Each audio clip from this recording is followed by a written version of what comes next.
Welcome back to Inside Games Daily, the only gaming news show brave enough to ask, if there's no disc in the box, are you buying a game or just adopting a very expensive piece of cardboard? Yes, it's a deep philosophical question debated on many threads across the internet. Or to put it another way, heck, if buying isn't owning, then pirating isn't stealing, as some people say. But yeah, this is all back in the zeitgeist now because GTA 6 is going to be digital only. Even physical copies of the game will just come with a download code.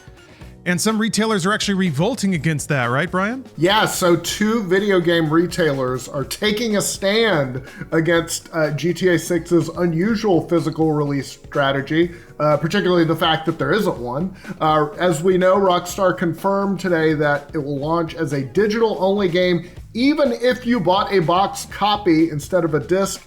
Physical editions for the PS5 and Series X will include a download code inside the case. And that's right. This decision has sparked backlash from some retailers that specialize in physical media.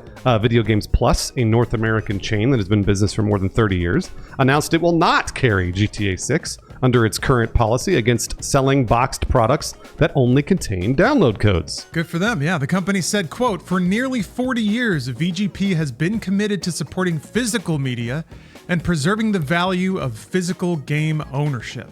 VGP added that it respects Rockstar and the achievement that GTA 6 represents, but said it would gladly stock the game if a disc-based edition is released in the future. Hopefully VGP can stay alive for about a year when they release the physical release, because that's about what it's going to happen. Also, Lootbox Gaming has taken a similar position. The retailer said it is still awaiting final details, but if reports of a code-in-a-box release are accurate, it will not sell the game at launch. And they said, when we started LBG, it was out of a love for our favorite form of media, gaming, as well as the preservation of said media.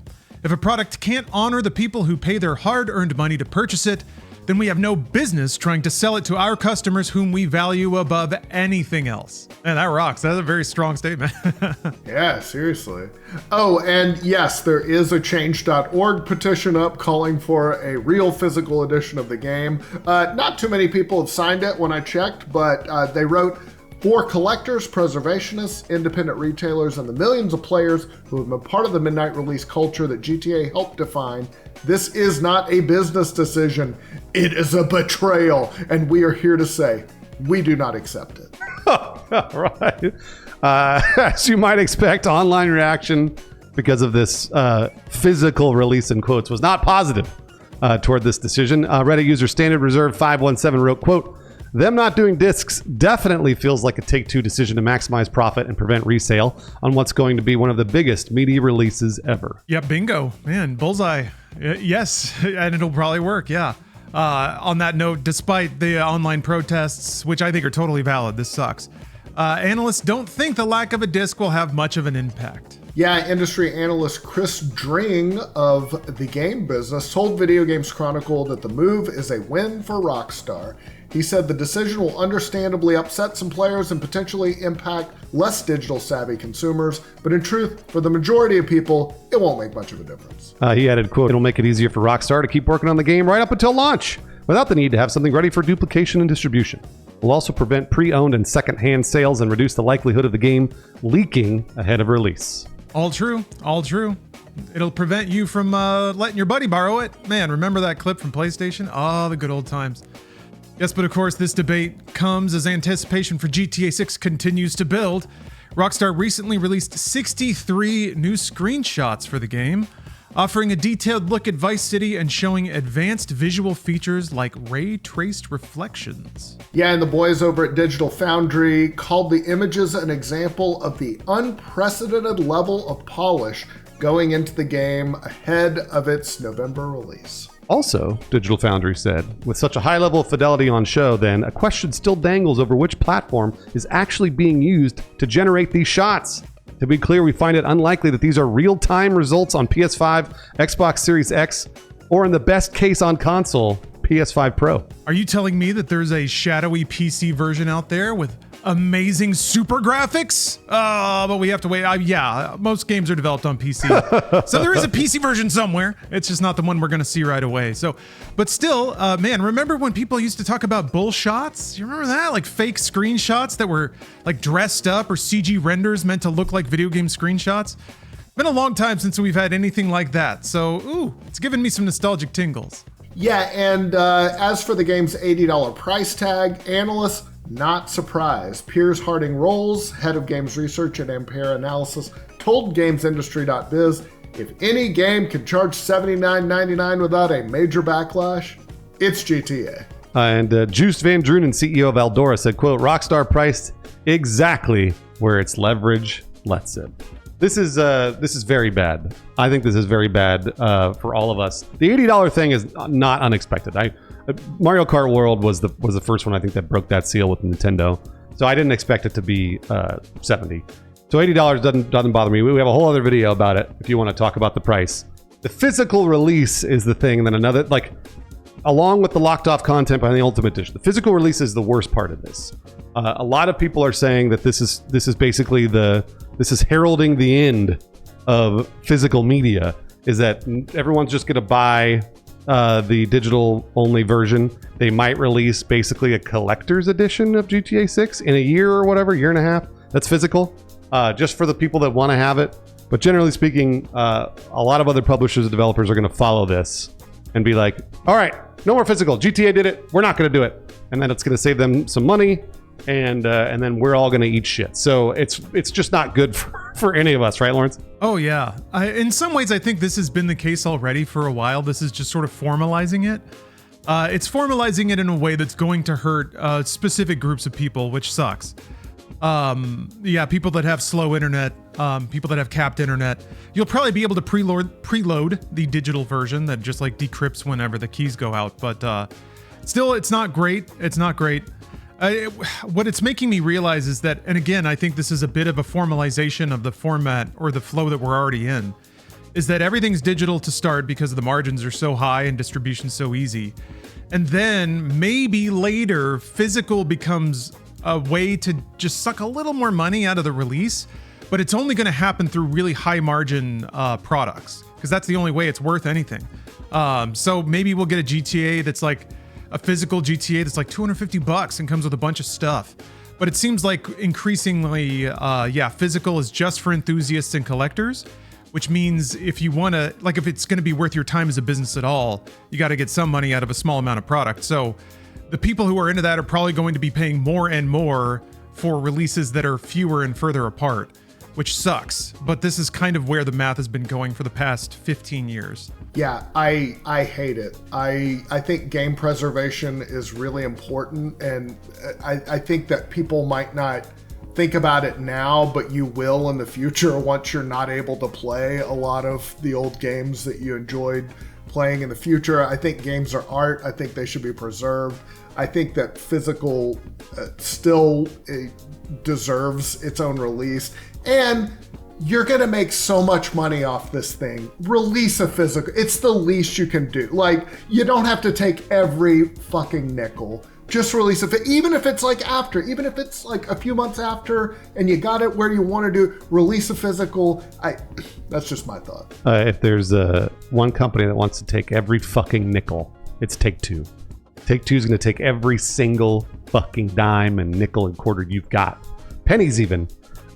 Because that's what they know how to do it. And they've been doing it for a long time. I keep wanting to say at some point this is overreach.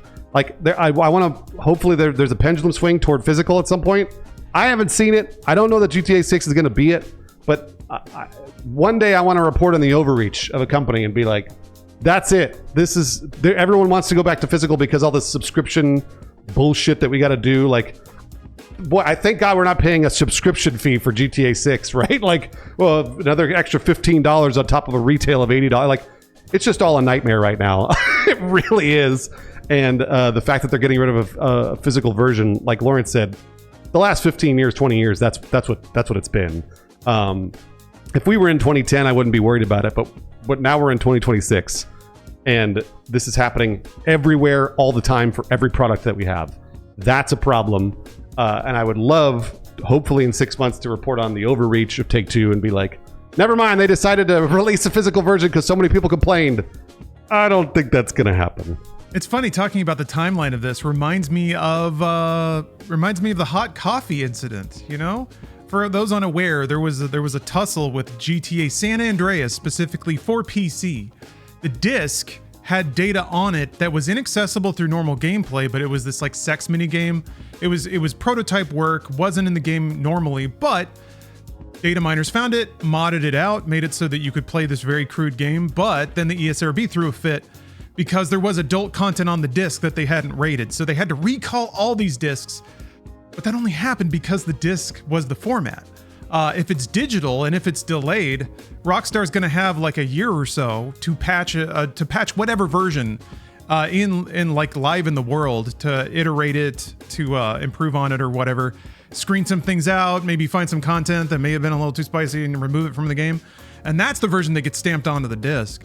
So I could see, I have no idea. I'm not suggesting that like 20-year-old history is influencing decisions made now, for all I know that it is, but it is interesting to think that like the ROM that we download, the image file on launch day, I'm sure enthusiasts will dump that, but that is essentially like the day one version of the game, and Rockstar has complete control over that in whatever window it happens until they release a physical version, if they ever do.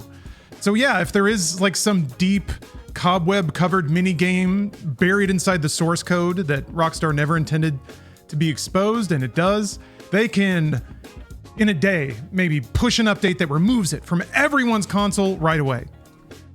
So that's an interesting bit, that sort of I guess insulation, that protection, the ability to control all of the information that's out there in everyone's version of the game, unless people have jailbroken consoles and stuff.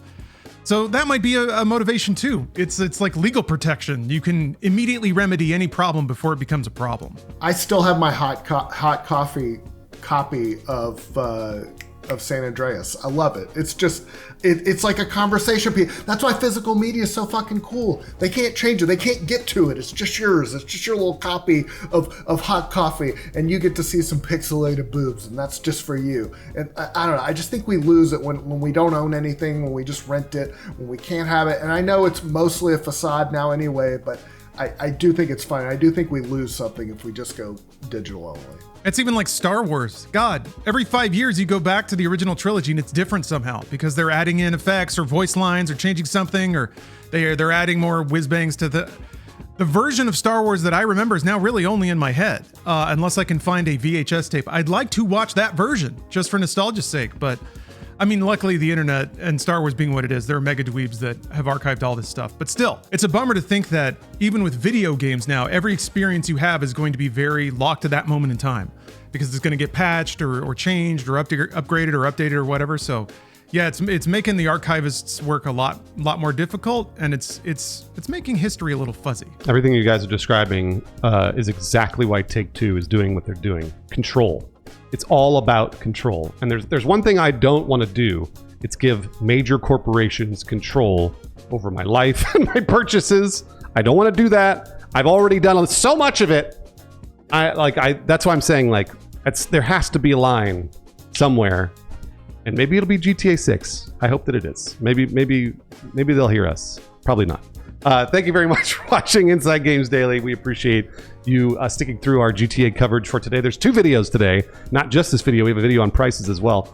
So make sure you go ahead and watch that. And also tell your friends about Inside Games if you enjoy our coverage. And we also have a Patreon you can support. You can throw a couple bucks our way. We're not going to exert any control over you for the Patreon. Instead, you get free stuff. We post all of our videos on Patreon for free. Lawrence posts free memes over there just for the Patreon subscribers.